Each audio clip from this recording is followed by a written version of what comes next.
Hello Okay. everyone, I'm Vikas Malik, a forgiveness coach. Today I'm honored to have the opportunity to interview Jared, who is a lessons therapist and performance coach. Jared's insights into practical mental skills and performance improvements are truly valuable. We will be diving into some intriguing discussions, so stay tuned. Thanks, Jared, for joining me today. Thank you for having me. Yeah. So, Jared, my first question would be, can you tell me a bit about yourself and your journey from being an athlete to becoming a lessons therapist and performance coach? Sure thing.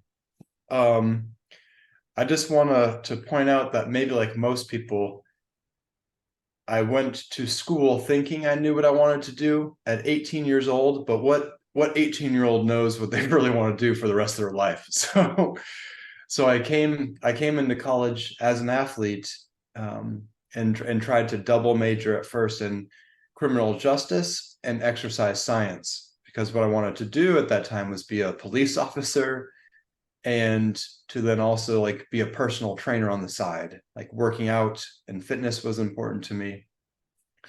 Um, and I had this moment then after my first semester of college where a professor that was helping me to register for the spring semester sat me down and got really serious with me, and she encouraged me to consider being open to another major, to doing something else. And what she said was that, Jarrod, I think you're a little too bright to be a police officer. I think you should look into something else. And so that was a moment where it was like, I didn't think I was that bright. And so here's this person that like saw this potential in me that I didn't see myself. And so that really made a lasting impact on me in my lifetime. And like the transition then from athlete to therapist and performance coach, I think stemmed a lot from that experience of someone seeing potential in me that I didn't see and letting me know. So I wanted to pass that forward to help others see their potential or to like spot out other people's potential, even if they didn't see it themselves. So Right. that really was like a big inspirational moment for me. And then I also look back and realize like as an athlete that while there was like some areas that I was really strong in, like with having goals and being able to like be disciplined and reaching those goals, I had a lot of like thoughts of self-doubt and not quite like believing in myself. And so I feel like if I had been working with a coach or someone at that time to really like address those thoughts and like the beliefs I had about myself, that it could have really like impacted how I performed. Like I feel like by me not believing in myself, I like set a ceiling for myself and had some difficulties like breaking through them. So I feel like if I had someone to teach me some of those mental skills, I could have been much more successful. Right. And I just believe in general that like everything we do in our life in all areas is impacted by how we see ourselves and other people. So the mind is just so important in everything that we do. Right. So, how did your experience as an athlete influence your approach to performance coaching and therapy? Hmm.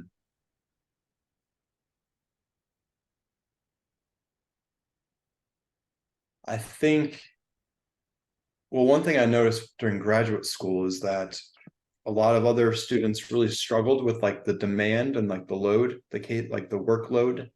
And that was just like something that was normal to me. Like as an athlete, especially like in college, like my whole day is full of activities, from morning workouts to practices and film sessions, watching film of practice or like the opponent, and then being a student and going to class, but then also like working part-time as well. So like I was very used to like boom, boom, like all day, every day being full to the brim. And so when in graduate school studying to be a therapist, I felt like I had an edge on other people because I was used to that.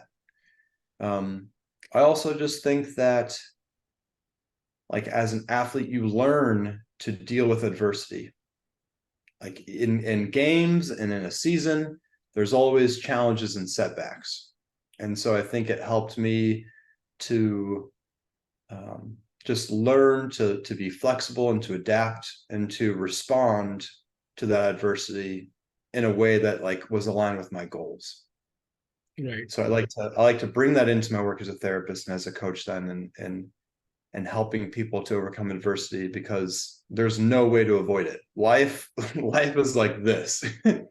Ups and downs. There is no all up or even all down. There's, it's a wave. And so being able to be able to respond to the lows in a way then to help kind of like catapult yourself up. Right. So could you share some practical mental skills or techniques that you often use to help athletes and individuals improve their performance? Absolutely. So having a practice of mindfulness is, I think, of like the utmost importance. And to put that simply, it's just choosing to focus on the present moment with openness and curiosity. And so what that does then is it helps you to like increase being more present in life, like focusing more on the now, because we often, our minds go to the past with regret, shame, and humiliation, and then there's a lot of depression. Or we focus too much, in the future, what could happen, what might happen, and that's anxiety, that's worry. And so practicing mindfulness grounds us in the now. Also, then it helps with like improving like the ability to like manage emotions in the moment, which is extremely important for an athlete, as there's both like waves of emotions in competition, but also then before. So like mindfulness has been shown to really be effective in like reducing performance anxiety, at, nervousness or fear prior to competing. Mindfulness also helps to like increase that flow state, which is ideal for an athlete. That's that state of mind where there's no thought, where it's just the mind is clear, time is either still or flies forward, and they're just engrossed fully in the task, in competing. And when doing that, that's when they perform at their best, because mental activity, the mind, thoughts, hinders performance. So a clear mind boosts performance because it allows the body to respond and react as it's been trained to do. Also then, like changing the relationship with thoughts is extremely important. And so mindfulness helps with that. And what that would look like then in a practice is like noticing a distracting thought or a negative thought, and instead of following that and spiraling down in that thought, it's more like seeing it and then coming back to the now. So it's a practice of like redirecting attention. So getting better at the skill of shifting your attention from one thing to the next on demand, on control. So that then helps athletes stay focused in competition and in the moment. Also then studies show that like with practicing mindfulness, it helps even like reduce the frequency of like those negative thoughts or difficult thoughts. Another way then to change the relationship we have with our thoughts is to practice something. I don't like the term. I think it's too nerdy, but it's called cognitive diffusion, which means like creating space between you and your thoughts. Often we like identify with our thoughts or as our thoughts. And just as an example, you might hear people say things like, I'm depressed, I'm sad, I'm frustrated, I'm angry. And so by saying that, the I'm this, then it's like identifying as that emotion. So a better practice in shifting that is, I'm having the thought that I feel depressed. I'm having the thought that I'm angry. And so that creates a little bit more distance between the thought and ourselves, which then kind of then protects the psyche in a lot of ways. It can keep the nervous system calm when not feeling as like attached or identified with that emotion or thought. And then lastly, a big, or I guess not lastly, there's a few more things. Acceptance, the practice of acceptance is extremely important then for athletes. And what that means is not like, I'm cool with all the bad stuff that happens to me, but more like, I'm going to stay in contact with this moment and not avoid it. So a lot of problems come up when we try to avoid certain feelings in the now. Something might be uncomfortable, so we try to do something immediately to change it or to get out of it or to avoid it. And so acceptance is like consciously choosing to stay in the moment. And by doing so, that discomfort actually passes more quickly. I like to think of it as like, I use this all the time in my work. So this is a Chinese finger trap. And it's like this, like the more we avoid or try to control or run from something, the tighter the hold gets. So acceptance looks like moving towards that experience that we're trying to avoid or that we don't like. And by doing so, it becomes more freeing. Amazing. Um, yeah. So then lastly is a commitment to values. So values then are the things that feed our soul, the things that are most important to us, the character traits that we aspire to uphold. And so like as an athlete, that's extremely important to know because it becomes like your why. Why am I doing this? What's important to me? And when you know what your values are, then you can start choosing things that are aligned with that. And the biggest thing with that is that we can choose our values no matter how we feel. Like our feelings don't have to decide what we do. So as an athlete, if you value always giving your maximum effort to get better, then if you're tired one day, it doesn't mean you take the day off. It means that you give you the best you can, even though you're tired. Like I can feel tired and still practice hard. So it's like changing like the but. I could train, but I'm too tired to an and. I'm tired and I can still train. So those are a lot of the mental skills that I bring into my work, both with clients in therapy and then also with athletes in performance, because it's all the same. Everything that can be used to help someone improve their performance can also be applied to anyone to help better achieve what they want to in life. Right. So how do you balance the physical and mental aspects of performance improvement in your coaching and therapy sessions? I I don't spend too much time addressing the physical, except for like really encouraging people to be active. Especially, I do this. I don't have to, convince an athlete to be more active. It's just part of their lifestyle and training, and maybe even something that they enjoy.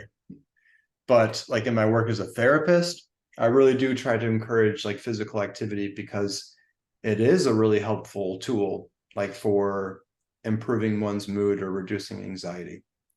Um, and for a lot of people, that can seem difficult. A lot of people don't have physical activity or exercise as part of their norm. And so just even working up to going on a walk is kind of where it starts for a lot of people, even just walking to the end of your street and coming back. So I really do try to encourage like the physical movement when it comes to like therapy clients. But otherwise, I really try to address like the mental and emotional aspects of someone's life. Right. So can you discuss the role of forgiveness in an athlete's mental well-being and performance and how you integrate this concept into your work?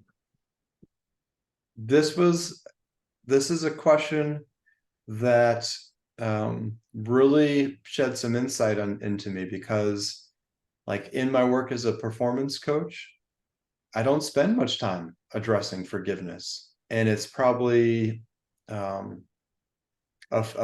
failure that I don't do so because I know that we perform our best when we are in a state of like mental and emotional balance and well-being.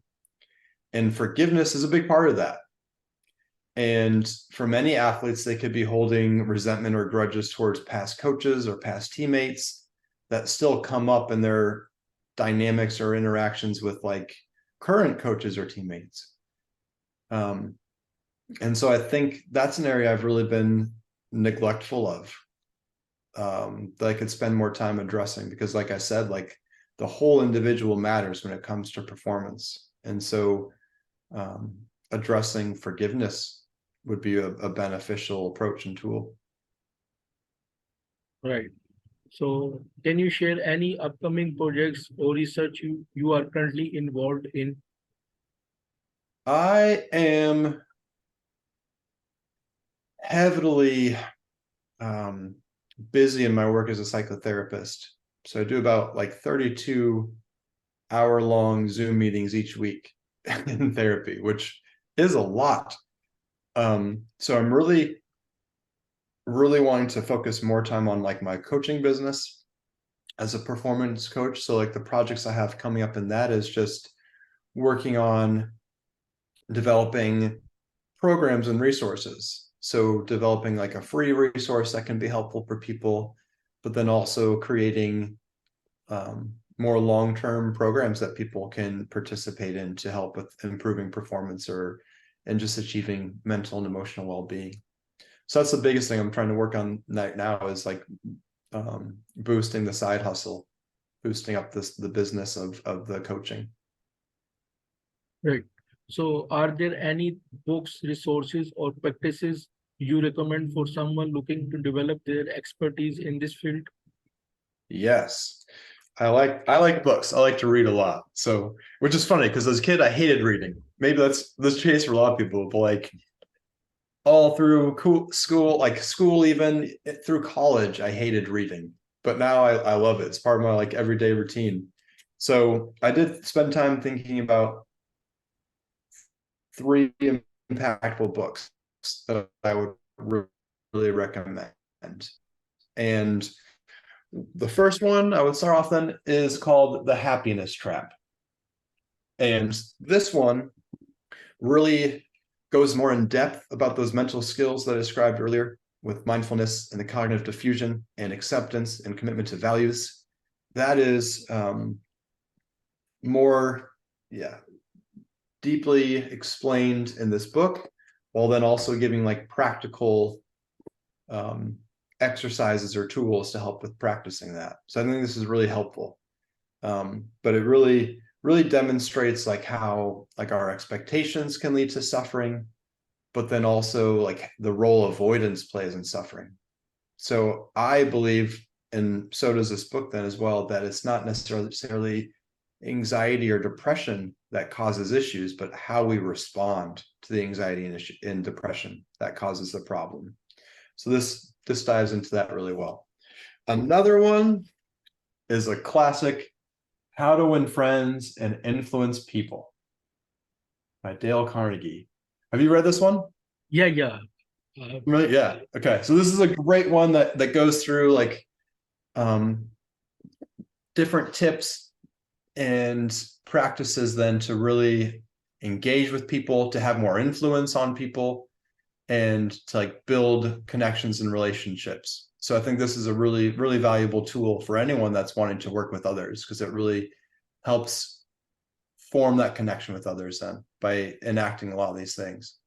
Yeah. And then this one,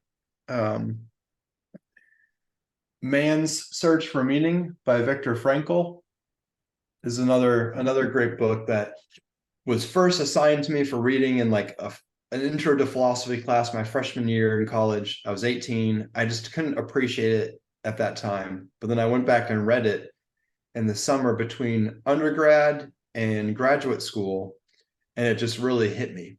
And this book really goes into just like this cultural, societal sickness of having a lack of meaning or purpose in life. And so the author, Viktor Frankl, he worked as a psychiatrist and was even sentenced to life and concentration camps in Nazi Germany during World War II. And he survived, I think, 4 different concentration camps over a span of 3 years and lost his entire family.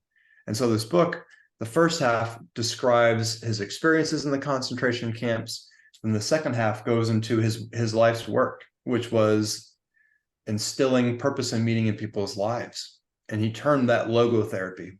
And so it goes into different ways that we can find meaning and purpose in life. And he just does a great job with it. And so he explains like we can find purpose and meaning in life through like our relationships with others, also through like contributing or giving ourselves to something higher than ourselves. So that could be like volunteering or working on like a group project or any project that benefits a lot of people or benefits others. Also through the experience of something pure and beautiful like love or nature or art and music, both in creating and in like experiencing.